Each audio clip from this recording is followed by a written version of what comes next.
Clearing operations gipahigayon sa duha ka mga barangay sa Cagayan de Oro City. Sayro nato kung unsay nahitabo pinagi sa live report ni Cyril Chavez. Cyril.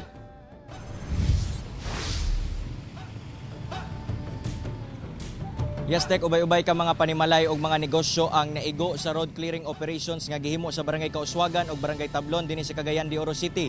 Butang nga gipalagan sa mga apektado. So karon dito po ko si engineers una. Kuha na lang sir, inani na lang sir. Kung gabilib ka sir nga kanang imuhang posting itukuran sa imuhang kanang asa nga encroachments within sa inyong property line, i-furnish me. I-furnish me sa inyong title. Kini ang sitwasyon sa Barangay Kauswagan atol sa gipahigayong road clearing operation sa LGU sa Cagayan de Oro City.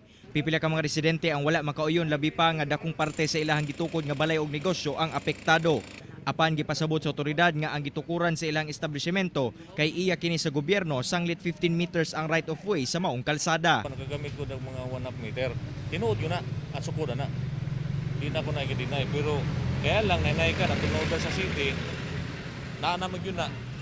Gialaw mo po nila sa unagod, muna na itabuan na. So, di ko makaingon lugar nga ako nang ipurso ako ng insist nga kuha ko nga di maginako.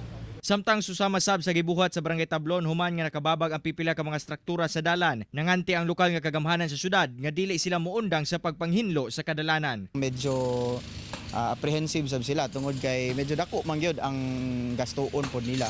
So ato gid silang gipasabot and salamat ta kay at the end lugar sa atong activity ni commit man gid sila nga voluntary sila nga moguba ni ana.